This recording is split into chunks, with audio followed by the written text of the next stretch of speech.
तो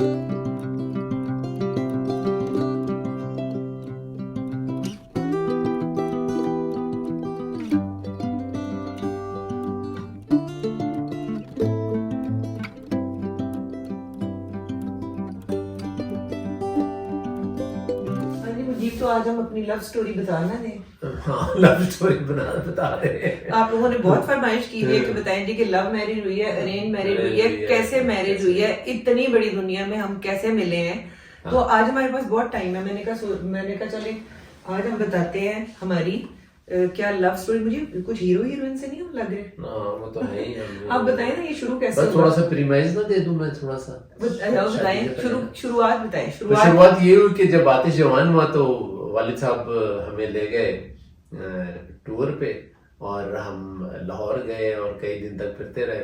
वापसी पे वालिद साहब ने पूछा, हाँ भाई तुम्हें कोई लड़की पसंद आई? मैंने कहा जी कौन सी लड़की? कहते कि यार तुम्हें मैं इतने दिन फिराता रहा हूँ। हमारी तरफ ये सीन था कि सिंस के I was in medical college और अम्मी की अब्बू की भी बड़ी सोशल लाइफ थी, तो इस तरह से अम्मी ने कहा हुआ था कि अगर कोई कॉलेज में प्रपोज करे तो उसको फिर सीधा हमारी तरफ भेज देना। तो इस तरह से कुछ वो प्रपोजल्स और कुछ अम्मी अब्बू के फ्रेंड्स वगैरह के तरफ से प्रपोजल्स मेरे भी आ रहे थे। लेकिन वही वाली बात है कि अल्लाह ताला ने जो चीज लिखी हुई होती है वही होती है। लो जी, फिर 2-4 दिनों के बाद वाले साहब ने कहा मेरे एक दोस्त थे और उनकी 3 बेटियां थी, बड़ी प्यारी प्यारी, और अभी वो जवान होंगी तो उनको हम देखने चलते हैं। तो वो 3 बेटियां प्यारी प्यारी सी जो थी वो हमारे घर में, यानी कि हम 3 बहनें थी और अंकल हमें बहुत पुराना जानते थे। बचपन के मेरे फादर और मेरे फादर इन लॉ दोनों फ्रेंड्स थे। उन्हें याद था कि इनकी 3 बेटियां हैं और उसमें से अंकल को, मैं हमेशा से अंकल की फेवरेट थी।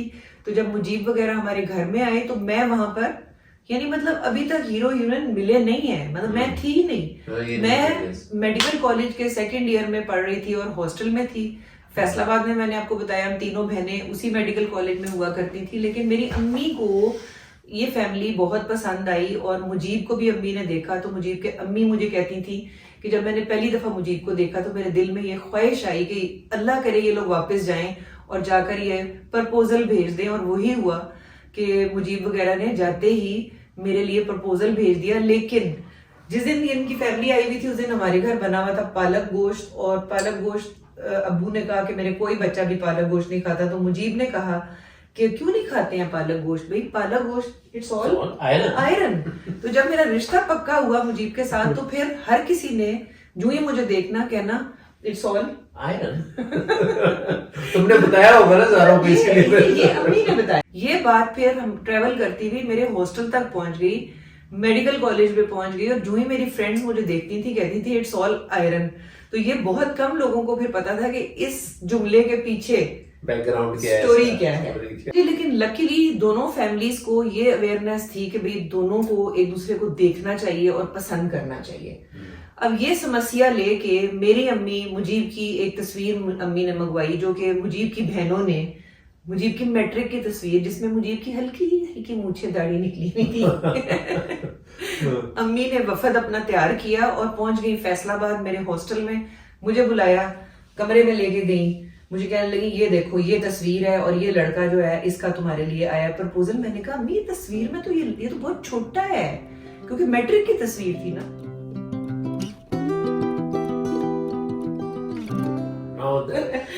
अभी other side of the story is, नहीं मेरी स्टोरी अभी खत्म नहीं हुई है। तो अम्मी ने कहा कि बेवकूफ, ये पुरानी तस्वीर है, तुम इसे कुछ साल आगे करके जो है ना तुम सोच लोगे वो अब कैसा लग रहा होगा। अब मैं उस इमेजिनेशन में हूँ कि भाई वो बच्चा मैट्रिक का अब कुछ साल आगे कैसा लग रहा होगा। नहीं वो मैट्रिक का नहीं था, उसके बाद की थी वो फिर भी तस्वीर। लेकिन आई वाज वेरी यंग। तो meanwhile other side of the story is के वालिद साहब, आई वाज अब्रॉड, वालिद साहब ने उधर मुझे एक तस्वीर भेजी, फोन किया, पहले उन दिनों में यही फोन होता था, और मुझे ये तस्वीर भेजी और उसमें ग्रुप फोटो थी, इसमें 6-7 खवातीन बैठी हुई और उन्होंने कहा कि जी वो फलानी साइड पर, वो मैं काफी देर तक उसमें ढूंढता रहा कि जी फलानी साइड पर, और उसके साथ मुझे कोई नहीं नजर आई।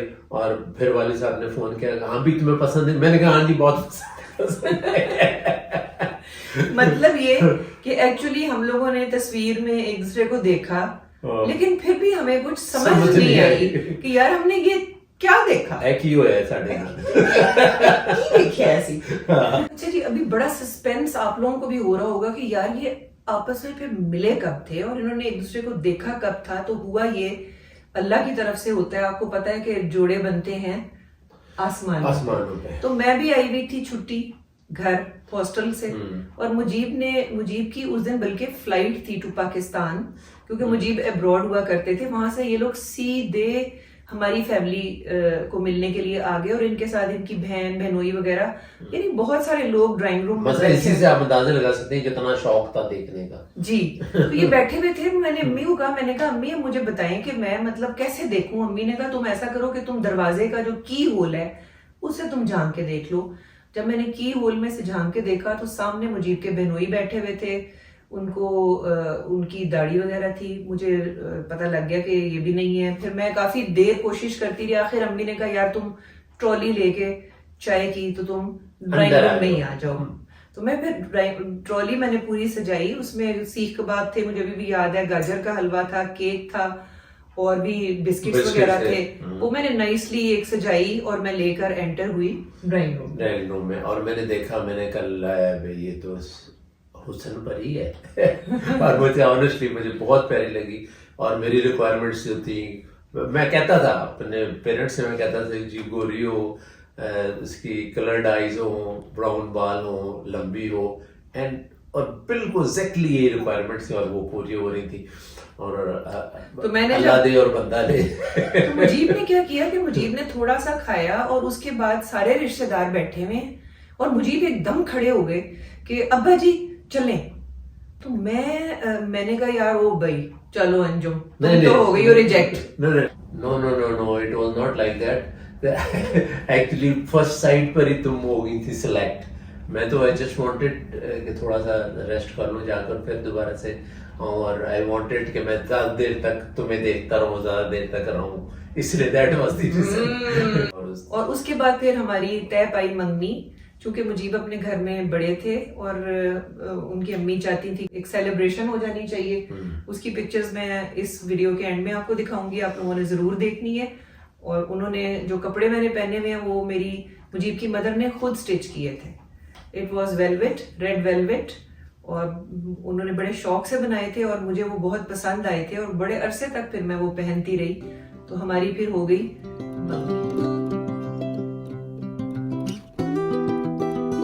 मंगनी के बाद भी ये नहीं हुआ है कि हम लोग इकट्ठे डेट्स पे जा रहे हैं वगैरह वगैरह, बिकॉज मुजीब अब्रॉड थे, मैं पढ़ रही थी।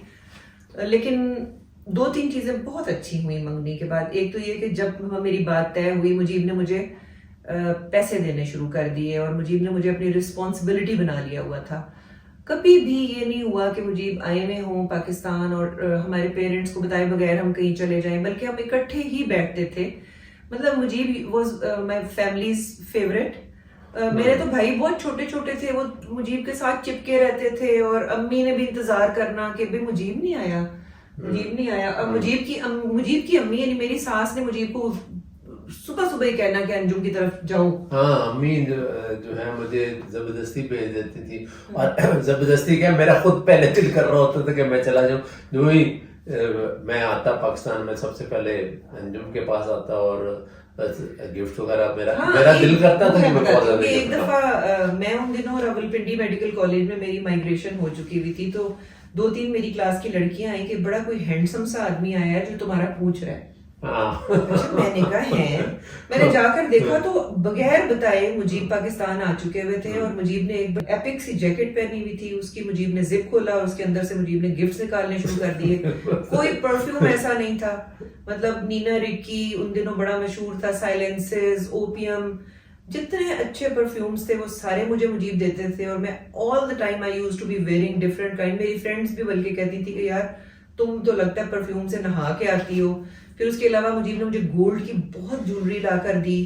कोई ऐसी चीज, मतलब लाइक ही पैम्पर शुरू से मुझे टू बी ऑनेस्ट मुझे अंजुम इतनी पसंद थी कि मेरा दिल जाता था मैं जो भी खरीद सकता हूँ अंजुम के लिए मैं खरीदूं।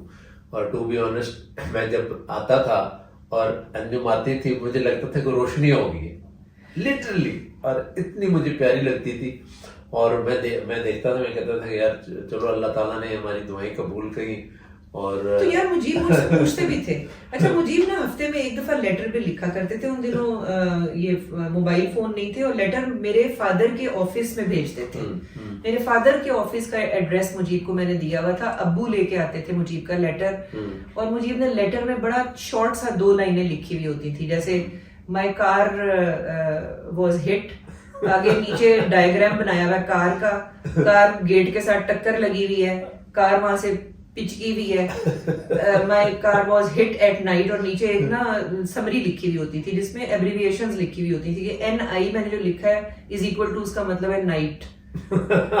EVE जो लिखा है इज इक्वल टू, उसका मतलब है इवनिंग। भाई इतना लंबा लेटर के वजह से शॉर्ट हैंड में, तो वो ये नहीं मतलब लेटर नहीं होता था मुजीब, वो एक फन होता था पूरे घर वालों के लिए। मुजीब का लेटर लेट हो जाता था तो हम सारे वेट कर रहे होते थे, और अंजुम का लेटर लेट हो जाता था तो मेरा मुंह जो ना लंबा हो जाता और मेरे फ्रेंड्स को पता लग जाता था। वो फ्रेंड्स मुझे आज भी बताते हैं कि भाभी जब आपका लेटर नहीं आता था तो मुझे किसी से वहां सीधे मुंह बात नहीं करते। वो मेरे पास आते हुए मुझे कहते थे मिसिंग यू हो गया है, और कोई बात नहीं आ जाएगा लेटर। अच्छा, फोन मुजीब करते थे हफ्ते में 1-8 दफा, लेकिन अम्मी कह रही होती थी हाँ ये मुजीब दा फोन ही नहीं आया।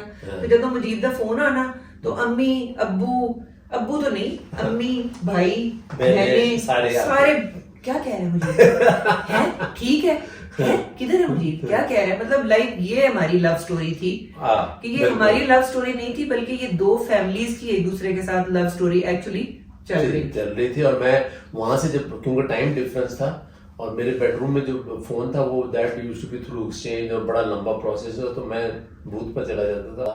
लिटरली 1-1.5 घंटा मुझे इंतजार करना पड़ता था ताकि मेरी बारी आए, मैं अंजुम से बात करूं। और मेरी ख्वाहिश होती थी कि जितनी दफा मैं कर सकूं, जितने दिन कर सकूं, अंजुम से बात करूं। तो ये हमारा एक्चुअली ये हमारी है लव स्टोरी। फिर मेरा जैसे ही फाइनल ईयर कंप्लीट हुआ ना, जब मेरा लास्ट पेपर मैंने दिया तो अगले दिन मेरी मेहंदी थी। यानी अंकल, मैं अपने ससुर की भी बहुत फेवरेट थी, इतनी मुजीब को तो मैं पसंद थी ही थी, लेकिन मेरे ससुर केमिस्ट्री मैच होती थी। वेरी प्राउड, बहुत प्राउड फील करते थे। वो आए हैं, वो हमारे घर बैठे हैं, उन्होंने अब्बू को कहा कि बस अब जो है ना इम्तिहान हो गया इसका, अब हमारी बेटी अब हमारे हवाले करें। और इस तरह से हमारी शादी हुई। मुजीब ने मुझे कहा था कि भाई मेरे पेरेंट्स भी इधर ही थे इस्लामाबाद में, मेरा ससुराल इधर ही। मुजीब ने मुझे कहा हुआ था कि भाई रोना नहीं तू। तो मुजीब ने, जब मैं हमारी रुखसती हो रही थी, मुजीब ने मुझे यूं करके पकड़ा हुआ था कि रोना नहीं है, लेकिन मैंने मुड़ के देखा, अब्बू को देख के मुझे रोना आया था। और पीछे बहुत सारे रिश्तेदार इतना रो रहे थे। मुझे तो उस दिन पता चला कि यार ये मुझे इतना प्यार करते हैं। I never knew that। पर मुझे इतना रोना इसलिए भी नहीं आ रहा था because it was a moment of happiness. और मुझे पता था अगले दिन मैंने फिर अम्मी के पास आ जाना है और फिर हम आते जाते रहना है। तो इसमें what's the big deal about it. I was actually very happy and very satisfied कि मेरी शादी एक ऐसे बंदे के, मतलब हमें दोनों जो उसको जानती थी, हमारी बहुत सी चीजें मैच, हमारी केमिस्ट्री मैच करती है। और एक्चुअल लाइफ तो वो स्टार्ट होती है ना बंदे की जब उसकी शादी हो जाए और उसका एक घर हो जाए। ये है हमारी मेहंदी, ये है बारात का दिन, और ये हो गई मेरी रुखसती, और ये है हमारा वलीमा। बिल्कुल। तो ये हमारी जनाब लव स्टोरी थी जो आप लोग पूछते रहते हैं। लेकिन मैं आपको एक बात बताऊं, लव स्टोरी अब देखें, अगर ये जो हीर रांझा, लैला मजनू और सोनी महिवाल वगैरह के किस्से हैं, अगर इनकी शादी हो चुकी भी होती और अभी इनके 3-3 4-4 बच्चे होते और रांझा जो है वो जाकर इतवार बाजार से सब्जियां और फ्रूट लेके आ रहा होता ना, तो ट्रस्ट में ये वो वाली स्टोरी लव जो है ना, ये इसकी भी शक्लें बदलती हैं। पहले तो जब वो एक्चुअल रोमांटिक वाला लव होता है तब तो बेस्ट अपना दिखा रहे होते हैं ना, लड़का भी अपना बेस्ट परफ्यूम लगा के आता है, ठीक है ना, और लड़की भी अपनी बड़ी खूबसूरत ड्रेसेस पहन के, और बड़ी तकल्लुफों में बात हो रही होती है। बाद में रियलिटी में लाइफ चेंज हो जाती है और ये उससे भी ज्यादा एक डीप रिलेशनशिप स्टार्ट हो जाता है, जिसमें कि आप ऐसे भी बैठे हुए होते हैं, कई दफा तैयार मैं नहीं भी हुई भी होती, मुजीब कहते हैं तुम बड़ी अच्छी लग रही हो। बिल्कुल, एक्चुअल रिलेशन ही वही शुरू होता है। और मुजीब भी जो है वो कानों में ऐसे ऐसे कर रहे होते हैं, तो मैं कहती हूँ इट्स ओके। कानों में ऐसे ऐसे करते हैं, नाक पे उंगली फेरे होते हैं। तो जाहिर है this is a part of life, और ये फैक्ट्स हैं। इसमें ऐसी जो मैरिड जी कपल हाँ, और ये नहीं है जरूरी कि मुजीब को मैं फूल ही दे रही हूँ, मुजीब की जुराबें भी धो रही होती हूँ। बिल्कुल बिल्कुल ऐसा ही है। और ये वही मैं कह रहा हूँ जिसमें हार्ड फैक्ट है।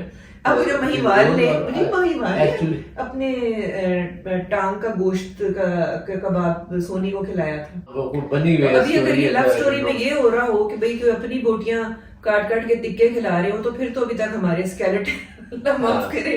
तो ये एक्चुअली लव जो रोमांटिक लव है वो एंड हो जाता है उस दिन जिस दिन आपकी शादी हो जाती है। नहीं एंड नहीं हो जाता, उसकी शक्ल तब्दील हो जाती है उसकी। हाँ, वो रोमांटिक लव से चेंज होके transforms into a very deep emotions की तरफ चला जाता है। राइट, बिल्कुल। तो ਉਹਦੇ ਚ कभी लड़ाई भी हो जाती है। हाँ, हो जाती है। If somebody says, मैं हमेशा कहता हूँ, if somebody says कि हमारी कभी लड़ाई नहीं हुई, believe me, there is something wrong. There is something wrong. And it's not a correct statement. अगर मुझे मुजीब लेट आए हैं और मुझे परवाह ही नहीं है, इसका मतलब है कि मुझे परवाह नहीं है। थोड़ा सा अगर मैं कहूंगी कि भाई मैं सारा दिन अकेली बैठी हुई थी, इट मीन्स कि I was missing him. You know, ये थोड़ा थोड़ा सा होना जरूरी है। ना हो तो इसका मतलब है कि दोनों एक दूसरे को फारिग कर चुके हैं। ये थी जी हमारी लव स्टोरी। कमेंट बॉक्स में बताएं कि आपको कैसी लगी, और तस्वीरें जो हमने आपको दिखाई हैं वो कैसी लगी।